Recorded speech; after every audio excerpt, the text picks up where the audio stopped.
Hey guys, this is Ashish Goyal आप लोगों के सामने फिर से हाजिर हूँ एक टॉपिक लेकर, brief account of evolution. NCERT में टॉपिक दे रखा है यार। और अभी हमने तमाम बातें की इवोल्यूशन की इस कहानी में।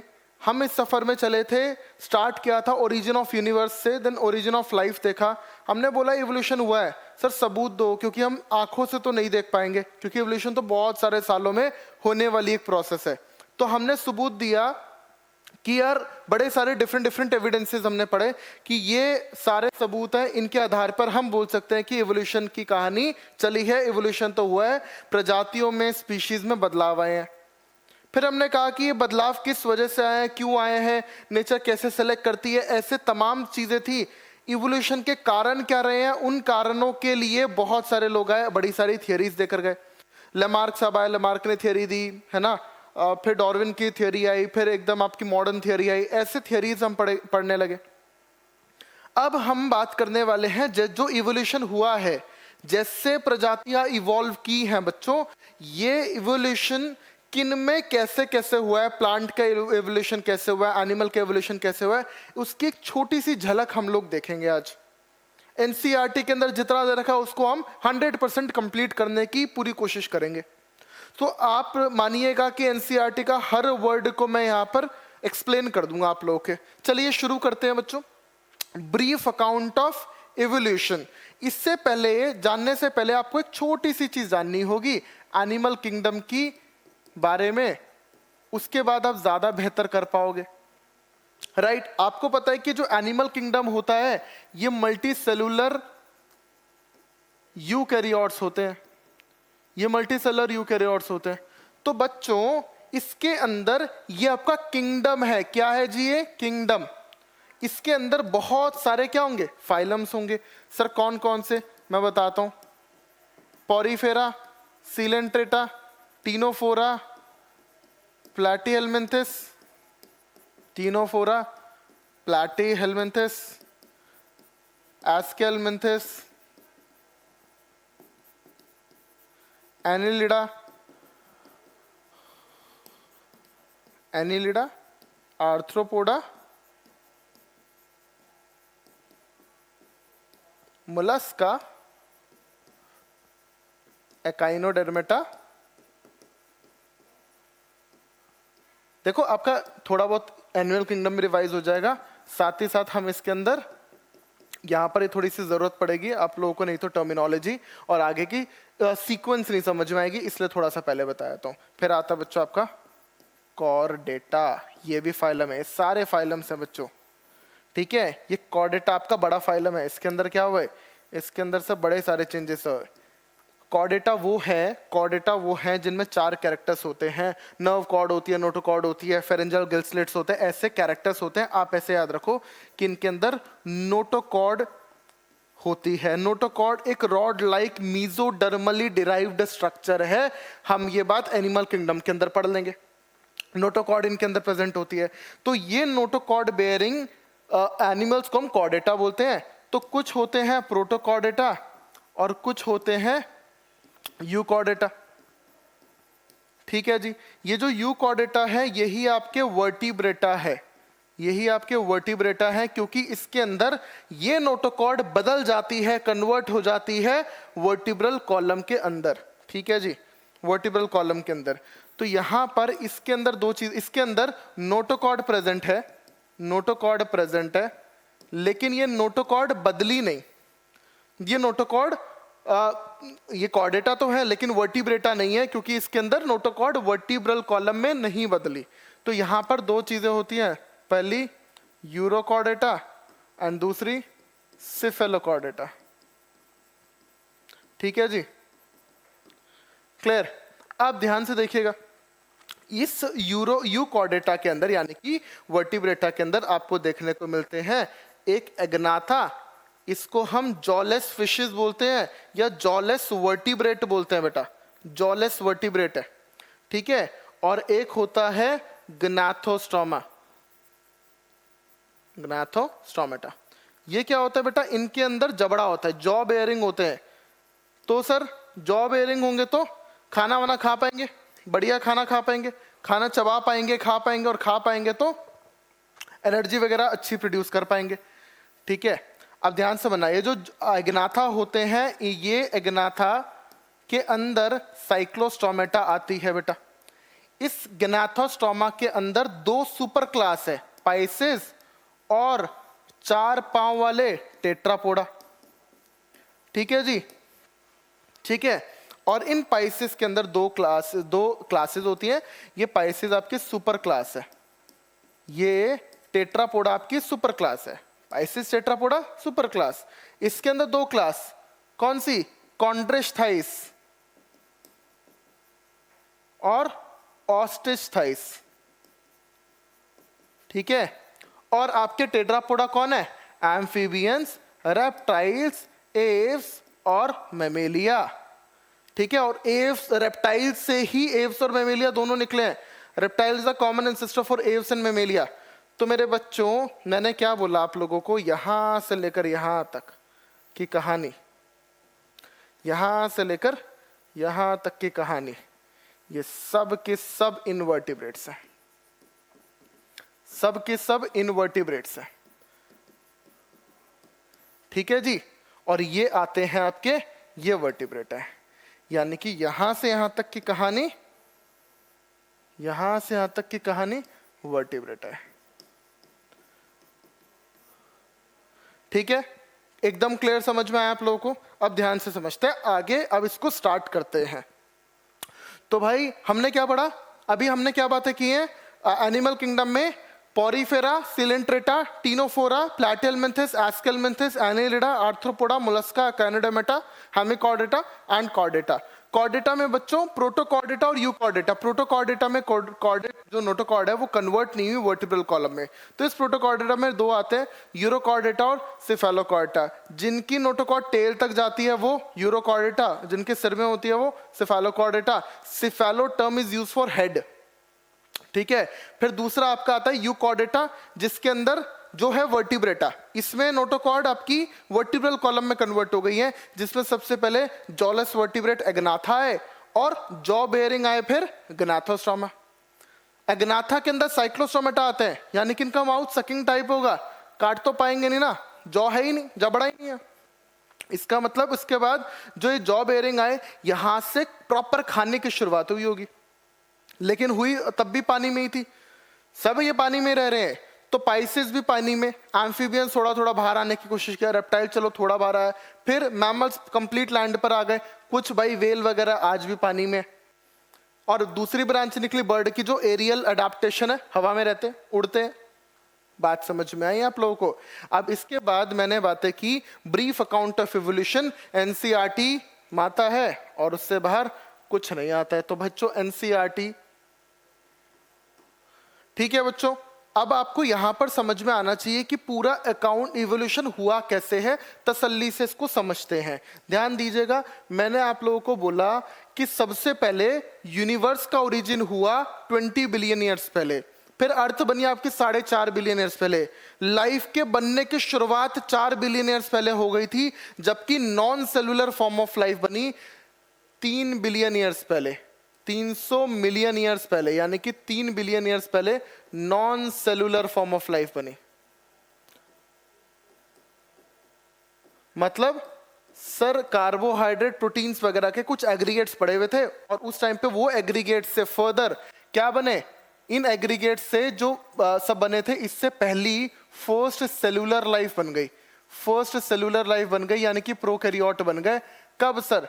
2000 मिलियन ईयर्स पहले, यानी कि 2 बिलियन ईयर्स पहले पहली लाइफ बन गई, पहली सेलुलर लाइफ बन गई।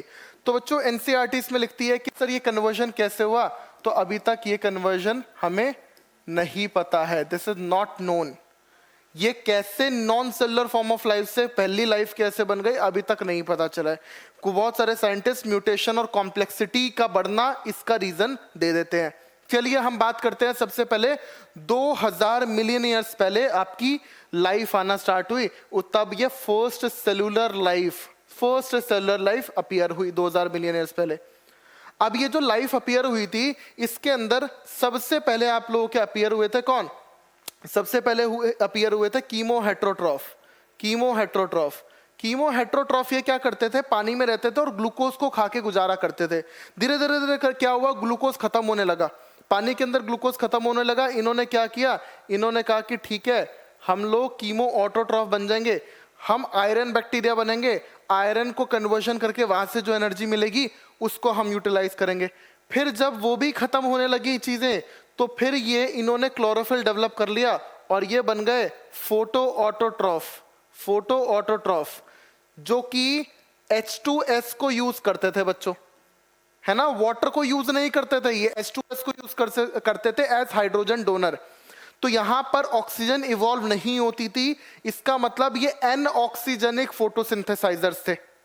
फिर आपके फर्स्ट ऑक्सीजनिक फोटोसिंथेसाइजर आए, इन लोगों ने क्या किया, इन्होंने वाटर यूज किया, water use as hydrogen donor, यानी कि इन्होंने पहला हाइड्रोजन डोनर की तरह वाटर को यूज किया। सर वाटर की क्या हुई होगी, स्प्लिटिंग हुई होगी।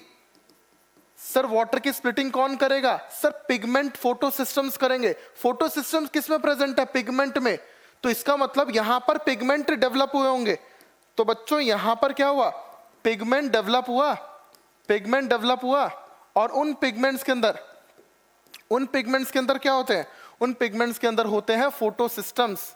फोटो सिस्टम्स के अंदर आपके वाटर की स्प्लिटिंग होती है। ये बात हम डिटेल बात करेंगे जब फोटोसिंथेसिस पढ़ेंगे, बात समझ में आए। तो यहां पर आपके फर्स्ट जो आपके ऑक्सीजनिक फोटोसिंथेसाइजर थे वो थे ब्लू ग्रीन एल्गी, या इन्हीं को नाम देते हैं साइनोबैक्टीरिया। नीट 2013 का सवाल है, नीट 2013 का सवाल है, फर्स्ट ऑक्सीजनिक फोटोसिंथेसाइजर्स कौन थे, तो ब्लू ग्रीन एल्गी साइनोबैक्टीरिया थे आपके। उनसे आपकी धीरे धीरे करके क्या हुआ, मल्टी सेल्यूलर लाइफ फॉर्म बनी, मल्टी सेल्यूलर लाइफ फॉर्म बनी।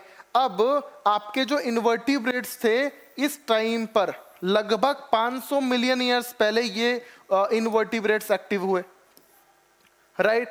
लगभग हम बोलते हैं कि हमें इनके फॉसिल्स मिले हैं और ये फॉसिल्स इतने साल पुराने हैं, हम बोलते हैं कि लगभग इस टाइम पर ये अपनी एक्टिविटी कर रहे होंगे, ये एक्टिव रहे होंगे। कौन, आपके इन्वर्टिब्रेट्स, ठीक है। फिर आपकी इन्वर्टिब्रेट्स के बाद हमने बात किया था क्या, सर इन्वर्टिब्रेट्स कहां तक है, यहां से स्टार्ट हुआ, ये सब एक्टिव रहेंगे, पूरा इन्वर्टिब्रेट चल रहा है। यहां से जैसी यहां से आती क्या आ गया, वर्टिब्रेटा आ गया। सर जैसे ही वर्टिब्रेटा आया, यानी कि सबसे पहले वर्टिब्रेटा में क्या आएगा, जॉलेस आएगा। सबसे पहले वर्टिब्रेटा में जॉलेस आया, उसके बाद जॉ बेयरिंग आए। तो इसका मतलब है कि यहां पर बच्चों आपका देखो, यहां पर आपका इन्वर्टिब्रेट आए, इन्वर्टिब्रेट के बाद आपके ये पहले जॉलेस फिश आए, यानी कि अब वर्टिब्रेटा की शुरुआत हो गई थी।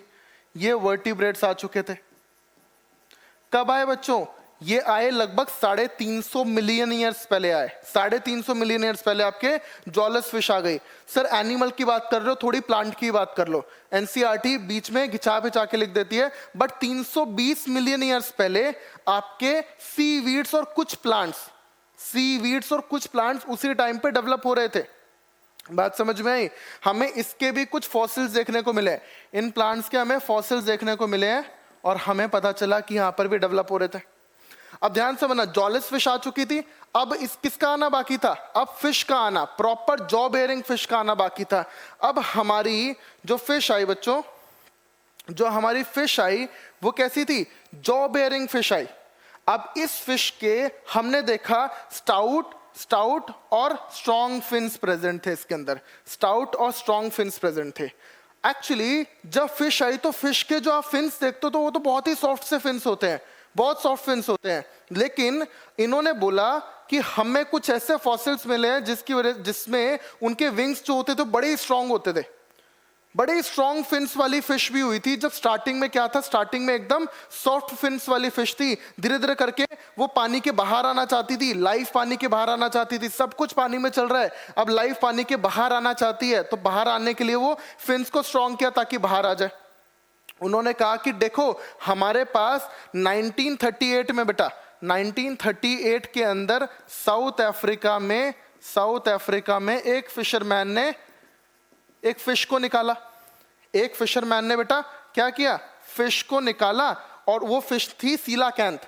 सीलाकैंथ वो एक ऐसी फिश थी जो जिनके जो फिन्स थे बहुत ही स्ट्रांग थे, पानी में आती थी वापस चली आती थी। ऐसी फिश को हमने लॉ ऑफ फिन्स बोला बेटा। क्या बोला? Law of fins. यानी कि सर एक चीज बताओ, ये पानी के बाहर आना चाह रही है, इसका मतलब अगला जो है एम्फीबियंस वो कहीं ना कहीं इससे बनेगा। तो फिश थी, फिश के तो कैसे होते थे सर? सॉफ्ट फिन्स हुआ करते थे। धीरे धीरे वो सॉफ्ट फिन क्या होने लगे? स्ट्रॉन्ग फिन्स बनने लगे। हमने बोला लॉ फिन्स है, और इन्हीं लॉ फिन्स से आपके बने पहले एम्फीबियंस। तो बच्चों मैंने बोला सबसे पहले फिश आई, ठीक है जी, सबसे पहले फिश आई, फिर आया लॉ फिन, और फिर बने एम्फीबियंस।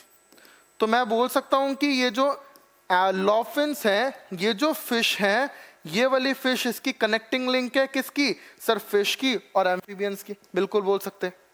क्लियर बात? सर एम्फीबियंस बन गया। अब ये मैक्सिमम टाइम तो पानी में ही रहते थे अभी भी, लेकिन ये कुछ टाइम बाहर आके रह पाते थे, लैंड पर आके रह पाते थे। कुछ टेरेस्ट्रियल हैबिटेट डेवलप किया इन्होंने। अब ध्यान से समझना, इनके जो अंडे थे वो बहुत ही ऐसे जेली टाइप अंडे थे इनके। तो भाई पानी में रहते थे, पानी में नहीं सूखते थे। अब पानी के बाहर आनी थी लाइफ। जो आपका पहला रेप्टाइल आया बच्चों, जो पहला रेप्टाइल आया, उसने सबसे पहले तो क्या किया?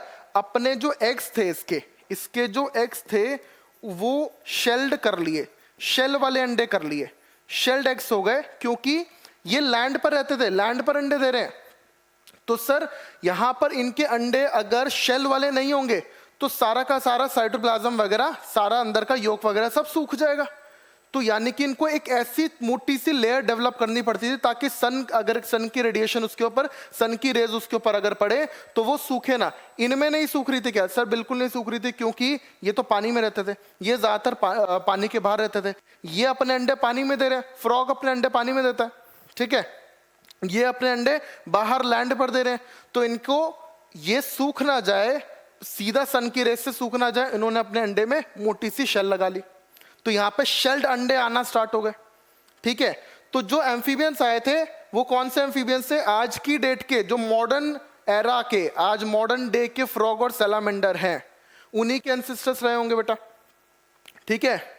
रेप्टाइल की बात की तो 200 मिलियन ईयर्स पहले कौन से रेप्टाइल रहे होंगे? टर्टल, टॉर्टोइस, क्रोकोडाइल, आज के जो हैं इनके एंसेस्टर्स रहे होंगे। इनके जैसे नहीं होंगे एकदम, बहुत बदलाव होंगे उनके अंदर भी। भाई एवोल्यूशन तो 200 मिलियन ईयर से इनमें भी हुआ होगा, तो इनके बाद ये आए। इसी के साथ साथ सर प्लांट की बात कर लो तो भाई जब ये रेप्टाइल्स बन रहे थे तो इसी टाइम पर आपके टेरिडोफाइट्स भी जन्म ले रहे थे। टेरिडोफाइट्स यानी कि जाइंट फर्न्स वगैरह उस टाइम पर जन्म ले रहे थे। तो यानी कि यहां से पहली लाइफ बनी, फिर आपका बैक्टीरिया बना, मल्टीसेलुलर ऑर्गेनिज्म आए, इनवर्टिब्रेट बने, इनवर्टिब्रेट से पहला वर्टिब्रेट आपका जॉलेस फिश, देन आपके प्लांट में सी वीड्स और फ्यू प्लांट्स वगैरह के फॉसिल मिले, फिर फिश के बाद आप जॉलेस फिश के बाद एग्नाथा के बाद गनाथोस्ट्रोमा की फिश, फिश के बाद सीलाकैंथ, सीलाकैंथ कौन सी? स्ट्रॉन्ग फिन वाली फिश यानी कि लो फिन, ठीक है। उसके बाद आपके बने एम्फीबियंस, इनके अंडे कैसे थे? गिलगिले से अंडे थे, है ना, ताकि पानी के अंदर रहते थे कोई फर्क नहीं पड़ता, लेकिन जैसे बाहर आए तो इनके अंडे शेल वाले हो गए, और ये रेप्टाइल्स से। फिर रेप्टाइल के बाद ध्यान से बना, रेप्टाइल के साथ साथ टेरिडोफाइट्स बने। सर इस रेप्टाइल का आगे क्या होगा? इसी बात को समझते हैं। उस टाइम पर, पहले की बात कर रहा हूं मैं, उस टाइम पर क्या हुआ? रेप्टाइल से दो चीजें बनी, फिश लाइक रेप्टाइल और डायनासोर्स जो एकदम ही लैंड पे रहते थे, ठीक है। तो जो रेप्टाइल्स थे वो कैसे रेप्टाइल्स थे? फिश लाइक रेप्टाइल्स से जो पानी में वापस चले जाते थे, ऐसे रेप्टाइल बने, और एक थे जो प्रॉपर लैंड पे रहा करते थे, ठीक है। जो फिश लाइक रेप्टाइल थे यानी कि जो वापस से कुछ टाइम बाद पानी में चले जाते थे, वो थे इक्स्टायोसॉर, लगभग 200 मिलियन ईयर्स पहले, ठीक है। और ये जो डायनासोर थे उसमें एक बड़ा सा डायनासोर था, इसका नाम है टायरानोसोरस रैक्स। 20 फीट लंबा है और डैगर लाइक टीथ है यार, है ना, 20 फीट लंबा और डैगर लाइक टीथ प्रेजेंट है इसके, खूंखार इसके दांत थे। तो ये सब उस टाइम पे डेवलप हुए, लेकिन 65 मिलियन ईयर्स पहले ये डायनासोर्स धरती से खत्म हो गए। बड़ी सारी डिफरेंट बुक्स लिखती हैं, डिफरेंट स्टैंडर्ड बुक्स लिखती है कि भाई एस्ट्रॉइड का टकराना इन सब की खत्म था, लेकिन एनसीईआरटी क्या लिखती है? एनसीईआरटी इन्वायरमेंट चेंज को लिखते हैं। देखो 65 मिलियन ईयर्स पहले dinosaur suddenly disappeared from the earth. We don't know the true reason. Some says climatic changes them, मतलब climatic changes killed them. Killed आएगा यहाँ पे. कुछ बोलते हैं कि उनको क्लाइमेटिक चेंजेस ने मार दिया, कुछ बोलते हैं कि उनको बर्ड्स में इवॉल्व हो गए. सच तो इन्हीं कहीं बीच में है. बाकी ये बात गलत है, ये बात सही नहीं है. फिर एनसीईआरटी लिखती है कि भाई अगर क्लाइमेटिक चेंजेस मारे, लेकिन उस टाइम के कुछ स्मॉल रेप्टाइल आज भी एग्जिस्ट करते हैं. उस टाइम के स्मॉल रेप्टाइल्स, बहुत सारे प्लांट्स वगैरह, बहुत सारी चीजें आज भी एग्जिस्ट करती हैं. तो उस टाइम पे अगर एस्ट्रॉयड टकराया होता तो सारे मर गए होते, सब कुछ ही खत्म हो गया होता. तो इसलिए अभी भी ट्रूथ जो है वो एग्जैक्ट तो नहीं पता है, बट कहीं ना कहीं इसी के बीच में लाई करता है. फिर उसके बाद भाई ये तो रेप्टाइल, पुराने रेप्टाइल की बात है, ये तो तब की बात है जब वो रेप्टाइल बन रहे होंगे, तब डायनासोर वगैरह बने. उसके बाद क्या हुआ?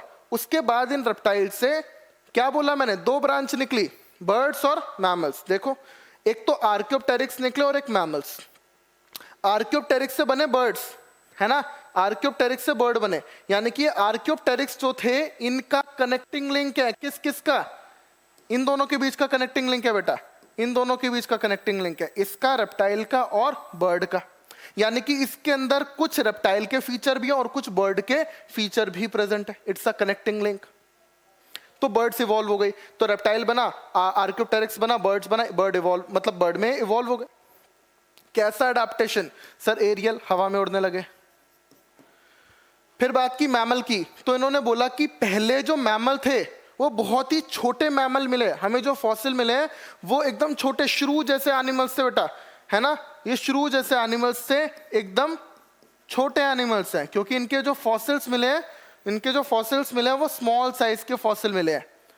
लेकिन बेहतर बात, ये इंटेलिजेंट थे, सेंस कर पाते थे डेंजर वगैरह को. ठीक है, ये सेंस कर पाते थे और अवॉइड भी कर पाते थे डेंजर को. क्या ये बात समझ में आई आप लोगों को? तो ये था ब्रीफ अकाउंट ऑफ इवोल्यूशन. यही पूरा एनसीईआरटी लिखती है बच्चों. ठीक है, इसके बाद एक चीज और है, देखो, अब ध्यान से बनना. एंसेस्ट्रल रेप्टाइल है, इनसे सारी ब्रांच निकल रही है, बस ये जो आर्कियोप्टेरिक्स से बर्ड निकलेंगे. कंफ्यूजन हो रही है, मैंने देखो सिंपल भाषा में कराया.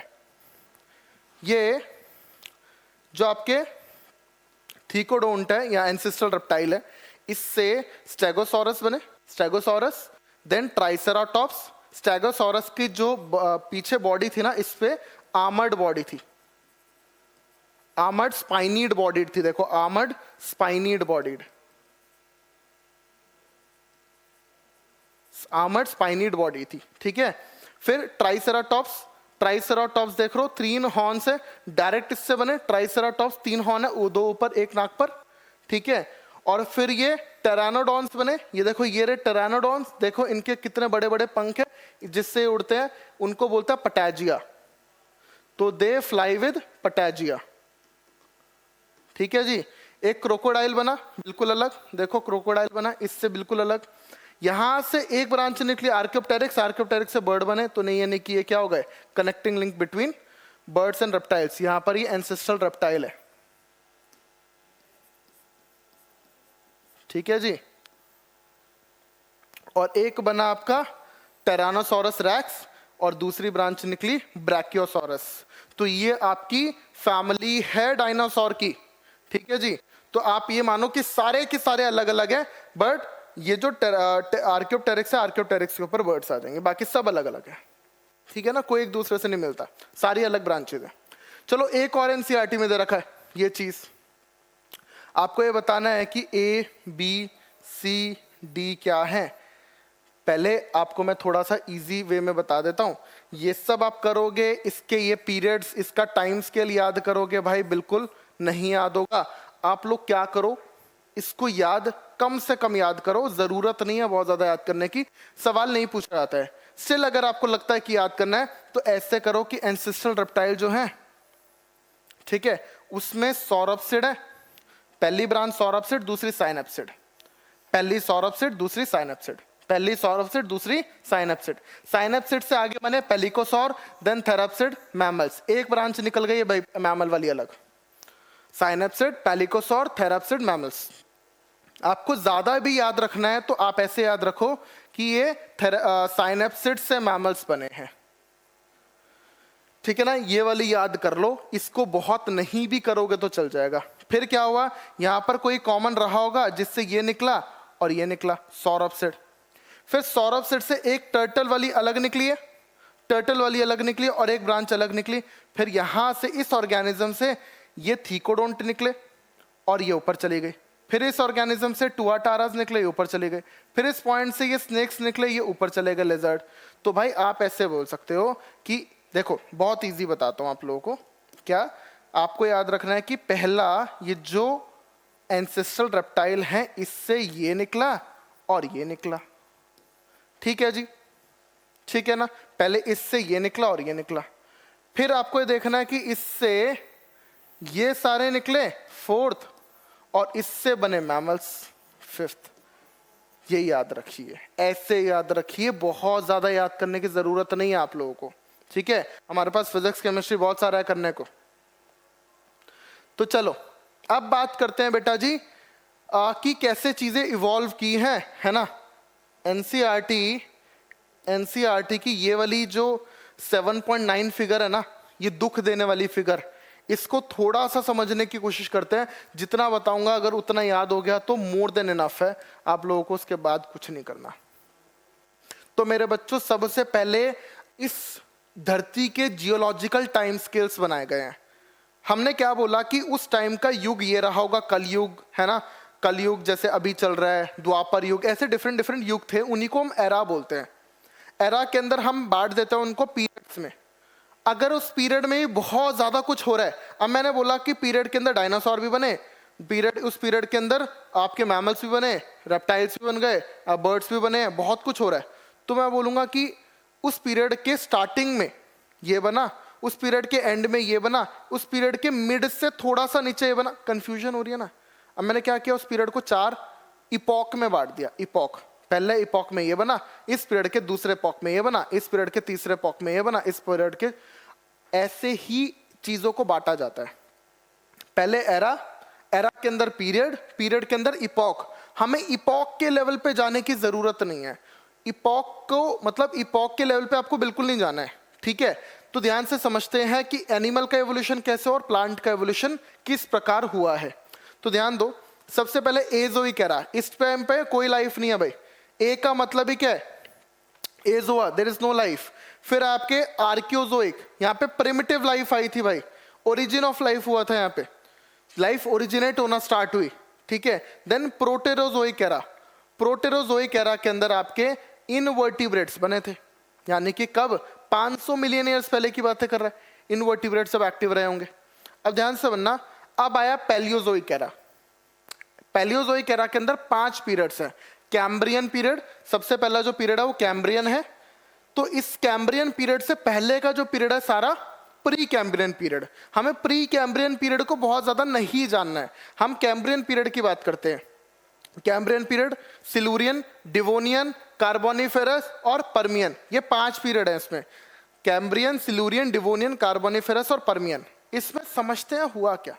देखो, ये था एज ऑफ इनवर्टिब्रेट्स। भाई इसमें कहानी में क्या चलेगा, ध्यान से सुनना। पहले वो चीज बनेगी, फिर वो चीज उसकी एज बनेगी। एज मतलब उसका गोल्डन एरा, मतलब उसकी दुनिया है, वो राज कर रहा है उस दुनिया पे। पहले बनेगा, फिर राज करेगा, फिर निपट जाएगा, फिर कोई दूसरा आएगा, फिर वो राज करेगा, फिर निपट जाएगा, फिर कोई तीसरा आएगा, राज करेगा, ऐसे चलेगा।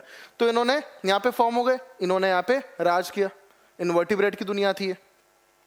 फिर इन्होंने ध्यान से बनना, इनवर्टिब्रेट से सबसे पहले क्या आई थी, जॉलेस फिश आई थी, हमने देखा था ना, जॉलेस फिश आई थी 350 मिलियन ईयर्स पहले, ठीक है। उसके बाद ध्यान समझना, जॉलेस फिश जब एनिमल इवोल्यूशन में चल रही थी उसी टाइम पर ये ज़ोस्टेरोफाइलम पहले वैस्कुलर प्लांट बने। ज़ोस्टेरोफाइलम आज नहीं मिलते हैं, ये उस टाइम के प्लांट है। आज इवॉल्व होके कुछ और बेहतर डिफरेंट प्लांट आ चुके हैं। जैसे आज डायनासोर्स और हमारे एंसेस्टर्स बहुत सारे नहीं मिलते हैं, ऐसे आज ये भी नहीं मिलते। अब जॉलेस फिश से सबसे पहले फिर क्या है, एम्फीबियंस है। एम्फीबियन कब आया बेटा, डिवोनियन पीरियड में। डिवोनियन पीरियड में एम्फीबियंस है और प्लांट के अंदर प्रोजिम्नोस्पर्म आए, यानी कि इस प्रोजिम्नोस्पर्म का मतलब है अब आगे जिम्नोस्पर्म बन जाएगा।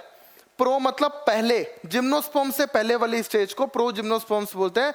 ये थे जाइंट क्लब मॉल्स, राइट। फिर इसके बाद देखो एम्फीबियन बना, तो ये एम्फीबियन की दुनिया थी। इस टाइम पे एम्फीबियन राज करते थे, इस टाइम पे एम्फीबियन राज किया करते थे। और ऐसे ही प्लांट, अब देखो मैंने क्या बोला था, ये क्या है बेटा, ये प्रो जिम्नोस्पर्म है, तो इससे आपका पहला सीड प्लांट जो ओरिजिनेट हुआ, सीड फर्न बने, ठीक है ना। अब यहां पर एम्फीबियन से क्या बनेंगे, रेप्टाइल। तो पहले रेप्टाइल आपके साइनेप्सिड्स से हम देख भी चुके हैं, ठीक है। साइनेप्सिड आपके पहले रेप्टाइल्स आए थे। और प्लांट का एवोल्यूशन में अब देखो यहां पर आपके जिम्नोस्पर्म्स बन गए थे, यहां पे फिर कॉनिफर प्लांट्स, गिंको, साइकैड्स, ये सब बनने लगे। सब के सब क्या है, जिम्नोस्पर्म्स है भाई, ये सारे के सारे जिम्नोस्पर्म्स है। तो ध्यान से देखो मैंने क्या बोला कि ये जो एरा है, सबसे पहले एजोइक एरा, आर्कियोजोइक, प्रोटेरोजोइक, इनमें तो यहां तक तो इन्वर्टिब्रेट बन गया। इसके बाद जो पैलियोजोइक एरा का कैम्ब्रियन पीरियड से पहले सारा pre Cambrian period, Cambrian, Silurian, Devonian, Carboniferous, Permian, यहां पे सारा एनिमल्स कैसे बन रहे देखो, invertebrate, age of invertebrate, invertebrate बन गए, इन्वर्टिब्रेट ने राज किया, जॉलेस फिश बन गई। यहां पे एम्फीबियन पहले आ गए, एम्फीबियंस ने राज किया, रेप्टाइल पहले आ गए, ठीक है। ऐसी प्लांट में देखो पहला वेस्कुलर प्लांट है, फिर जिम्नोस्पर्म के पहले वाली कंडीशन स्टेज आई, फिर जिम्नोस्पर्म का ओरिजिनेट हुआ, फिर यहां पर कॉनिफेरस प्लांट्स, गिंको, साइकैड्स वगैरह, ये सब जिम्नोस्पर्म्स इवॉल्व होने लगे और बेहतर होने लगे। अब समझना, मीजोजोइक एरा आया, एज ऑफ रेप्टाइल, 3 पीरियड है इसके अंदर, ट्राइएसिक, जुरासिक और क्रिटेशियस, ठीक है जी, ट्राइएसिक, जुरासिक, क्रिटेशियस। अब ट्राइएसिक पीरियड में डायनासोर्स का ओरिजिनेशन हुआ, मतलब ओरिजिनेट हुए, ठीक है ना, ओरिजिनेट हुए डायनासोर। राज किस पीरियड में करेंगे, जुरासिक, जुरासिक मतलब डायनासोर की दुनिया होगा। देखो डायनासोर की दुनिया जुरासिक पीरियड था, और इसी यही था इनका अंत भी हुआ, और पहले बर्ड बन चुके थे, ठीक है जी। इसके बाद यहाँ पर इनका अंत हुआ क्रिटेशियस पीरियड के स्टार्ट में, और बर्ड बनने की शुरुआत हो चुकी थी, और डायनासोर्स का अंत हो गया था। ऐसे ही यहाँ पर जब पिछले वाले में कॉनिफर्स बनने लगे थे ना, कॉनिफर्स का एवोल्यूशन हुआ था, अब कॉनिफर के फॉरेस्ट की दुनिया बन चुकी थी। अब जो जंगल थे वो कॉनिफर्स उसके अंदर बसते थे। अब सब जगह कॉनिफर्स ही कॉनिफर्स थे, कॉर्न लाइक शेप के स्ट्रक्चर्स थे, ठीक है। इसके बाद यहां पर कॉनिफर्स की दुनिया आई, कॉनिफर्स यानी कि जिम्नोस्पर्म। अब सारे जंगल किसके थे, जिम्नोस्पर्म, जिम्नोस्पर्म्स राज कर रहे थे उस टाइम पे। फिर आए आपके एंजियोस्पर्म्स अपीयर हुए। एंजियोस्पर्म्स कब बने, either at the end of Jurassic period और at the starts of Cretaceous period. ऐसा बोलते हैं कि क्रिटेशियस पीरियड की स्टार्टिंग में बन गए थे। सबसे पहले डाइकॉट बने, फिर उसके बाद मोनोकॉट बने, यानी कि monocots are more advanced than dicot, ठीक है ना। इसके बाद एंजियोस्पर्म जब बने, अब तो एंजियोस्पर्म्स का ही राज है, यानी कि इसके ऊपर का सारा पीरियड एंजियोस्पर्म्स राज करेंगे। चलो एनिमल्स पे आ जाओ। तो भाई इसके बाद आपका है सीनोजोइक एरा। ये एरा मैमल्स का था, ये एरा आज भी जो चल रहा है मैमल्स का है, इस पे मैमल्स ने राज किया। ये एज ऑफ मैमल्स है भाई।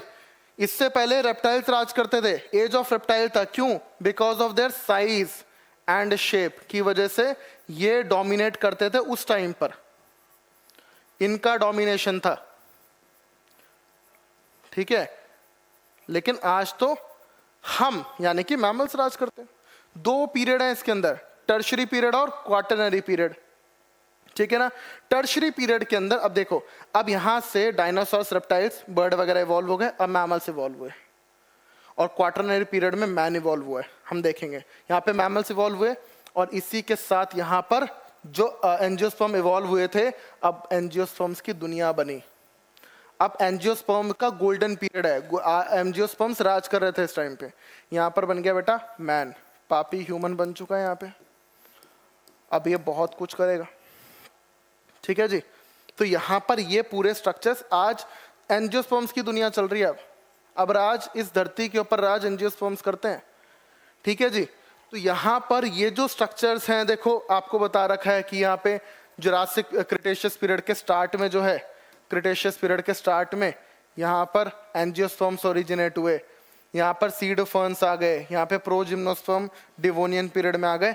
इस तरीके की बातों को मैंने थोड़ा सा सिंप्लीफाई कर दिया आप लोगों के सामने, ठीक है। मैंने ऐसे सिंप्लीफाई कर दिया, मैंने यहाँ पे एरा लिखे हैं, यहाँ पे पीरियड लिखे हैं, यहाँ पे एनिमल एवोल्यूशन लिखा है, यहाँ पे प्लांट का एवोल्यूशन लिखा है, ठीक है ना। चलो यार कुछ अब सवाल कुछ कर लेते, कुछ सवाल कर लें। अब देखो सवाल पिछले 2-3 लेक्चर्स के सवाल में डायरेक्ट साथ ही ले आया हूं। अब देखो, single step large mutation leading to speciation, single एक बार में बहुत बड़ा म्यूटेशन अगर आ जाए तो सीधा स्पीशी लेवल पे चेंज आ जाता है और वो स्पीशीज बना देगा। उसको क्या बोलते हैं, हमने बात की थी, सॉल्टेशन बोलते हैं। फाउंडर्स इफेक्ट तो जेनेटिक ड्रिफ्ट का है।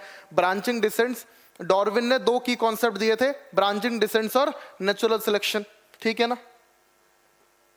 अब इसमें हमें बात करनी है कौन सा सही है। तो भाई सॉल्टेशन किसने दिया, डीवरिच साहब ने। सॉल्टेशन डीवरिच साहब ने, तो ए का क्या हो गया 3, ठीक है। B preceded by chemical evolution, chemical evolution किसने दिया, ऑपेरेन और हाल्डेन ने। 4 रिप्रोडक्टिव फिटनेस किसने बातें की, डार्विन साहब ने बातें की रिप्रोडक्टिव फिटनेस की। Survival of the fittest, natural selection. और लाइफ प्री एग्जिस्टिंग लाइफ से आती है, लुई पाश्चर ने इस चीज को अपने स्वान नेक शेप एक्सपेरिमेंट से प्रूव किया। तो भाई 3 4 1 2 3 4 1 2 आंसर बी होगा, ठीक है जी। इसके बाद जेनेटिक ड्रिफ्ट में नई कॉलोनीज को हम क्या बोलते हैं भाई, अगर नई कॉलोनीज बनेंगी, नया एरिया में जाके फाउंड किया और वहां पर बनने लगा, तो हमने इसको फाउंडर्स इफेक्ट बोल दिया। जेनेटिक ड्रिफ्ट में 2 ही थे, फाउंडर्स इफेक्ट और बॉटलनेक इफेक्ट, तो यहाँ पे तो दे ही फाउंडर्स इफेक्ट रखा है। कौन सा रॉन्ग स्टेटमेंट है हार्डी वीनबर्ग प्रिंसिपल के लिए, allelic frequency in a population are stable and consistent from generation to generation, बिल्कुल ठीक बात लिखी है। Under certain conditions sum total of all allelic frequency in a population is 1, p + q 1 होता है, ठीक है। Variations due to genetic drift result in changed frequency of genes and alleles in future generation, बिल्कुल ठीक है बात भी। Genetic recombination helps in maintaining Hardy Weinberg equilibrium, भाई अगर जेनेटिक रिकॉम्बिनेशन होगा तो वेरिएशंस आएंगे, बिल्कुल आएंगे सर। और अगर वेरिएशंस आएंगे तो हार्डी वीनबर्ग का इक्विलिब्रियम को अफेक्ट करेंगे, मेंटेन नहीं करेंगे। दे विल दिस उन्होंने बोला था कि अगर हार्डी वीनबर्ग के इक्विलिब्रियम को मेंटेन करना है तो कोई जेनेटिक रिकॉम्बिनेशन, कोई म्यूटेशन नहीं होना चाहिए, कुछ नहीं होना चाहिए। तो ये इसको मेंटेन नहीं, ये इसको इफेक्ट करेगा। तो आंसर यही होगा कि यही गलत स्टेटमेंट है, ठीक है। फिर जियोलॉजिकल टाइम स्केल अभी हम लोग पढ़कर आए हैं, कौन सा, आपको पता है कि सबसे पहले यहाँ ये दोनों तो खत्म ही हो कट ही जाते हैं। प्रोटेरोजोइक तो जो इससे बहुत प्रिमिटिव था, ठीक है, तो ये तो बाद में नहीं आएगा। तो आपका पैलियोजोइक, मीजोजोइक और सीनोजोइक यही होगा। आर्कियोजोइक भी बहुत ही पहले था, ठीक है, अभी हमने बातें की हैं। Animal evolved into first amphibians, जल्दी बताओ कौन से थे। तो फर्स्ट एम्फीबियंस में बनने वाले तो लॉफिन्स थे आपके, ठीक है ना। लॉफिन्स में भी आपको एक साउथ अफ्रीका में देखने को मिली थी, सीलाकैंथ, ठीक है जी। करेक्ट स्टेटमेंट बताना है आप लोगों को। Giant ferns were absent but they all fell to form coal deposit slowly, बिल्कुल ठीक बात है, ठीक है ना। जाइंट फर्न्स वर प्रेजेंट, है ना, उस टाइम पे प्रेजेंट थे, वही तो फिर क्या हुए, कोल्ड डिपॉजिट्स बने थे, ठीक है। एनसीईआरटी की लाइन है। तो the smallest dinosaur Tyrannosaurus rex was 2 feet in length, बिल्कुल गलत बात है, ये भी गलत बात है, ये भी गलत बात है। The amphibians evolved into fish, गलत बात, फिश इवॉल्व हुई थी एम्फीबियंस में। First mammals were like श्रूज। तो आपको ये वाली जो लाइन है, ये आई थिंक यहां पर देखिए, यहां पर, तो भाई ये जो जाइंट फर्न्स थे ना, then they fell down, they fell off, and इन्होंने फिर आज के कोल्ड डिपॉजिट्स बनाए हैं। यहाँ पर ये लाइन है, ये एनसीईआरटी की लाइन है बेटा जी, ठीक है ना, एनसीईआरटी की लाइन है। I forgot to tell you.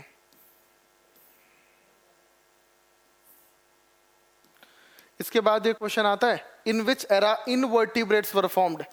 500 million years पहले बने थे सर, इनवर्टिब्रेट्स तो 500 मिलियन ईयर्स पहले बने थे, एक्टिव थे।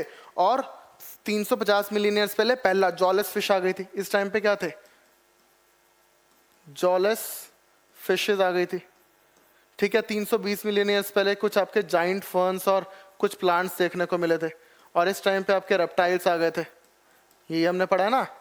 और यहाँ पर ये इन्वर्टिब्रेट्स का था। अब नेक्स्ट है, according to Darwin the organic evolution is due to.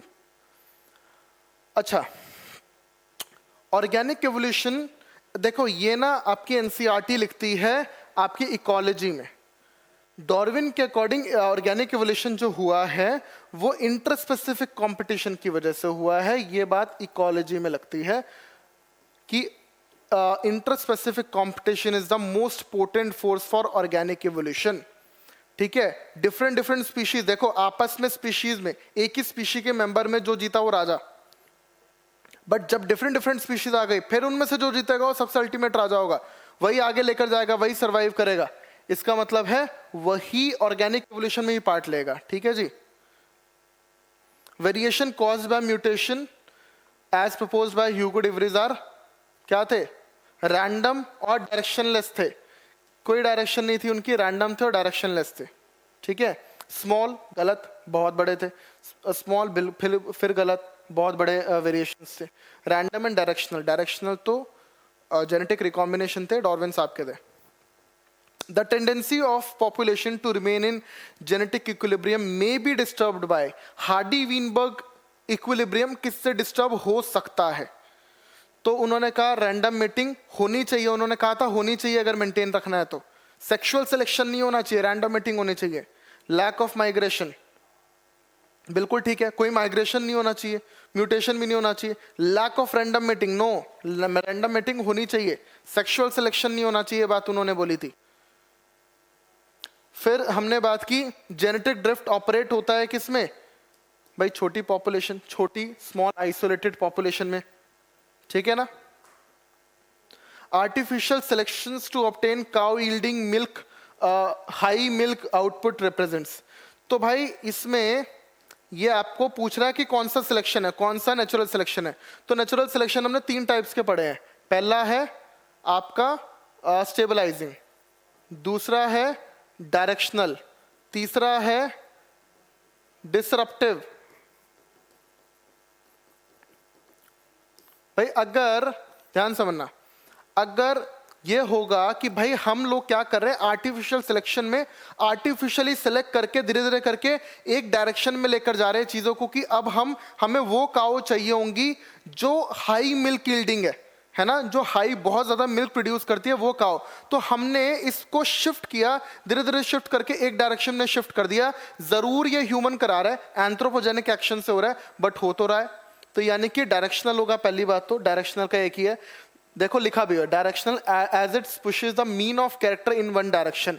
एक कैरेक्टर को उसकी मिल्क यील्डिंग कैपेसिटी एक कैरेक्टर है, इसी कैरेक्टर को एक डायरेक्शन में लेकर जा रहा है, पीक शिफ्ट हो जाएगी। पीक उस डायरेक्शन में शिफ्ट होगी जिन काउस के पास ज्यादा मिल्क यील्डिंग प्रॉपर्टी रखती है, मिल्क यील्डिंग जीन्स उनके अंदर प्रेजेंट ज्यादा होंगे, उसी डायरेक्शन में ले जाएगा, तो डायरेक्शनल ही होगा। मैक्सिमम एग्जांपल्स में आपको बोलूं डायरेक्शनल के ही होंगे, मैक्सिमम एग्जांपल्स। अगर आप किसी मतलब उसमें कंफ्यूज हो जाते हैं तो आंसर 95% चांसेस है डायरेक्शनल जाएगा। ठीक है जी। So this is all for today. तो we have done some questions as well, NCERT के नीट के सारे क्वेश्चन सॉल्व कर लिए हम लोगों ने, और हमने ब्रीफ अकाउंट ऑफ इवोल्यूशन भी जान लिया है। अब नेक्स्ट क्लास में हम पढ़ेंगे ह्यूमन एवोल्यूशन, और ये चैप्टर उसके बाद समाप्त। Thank you so much.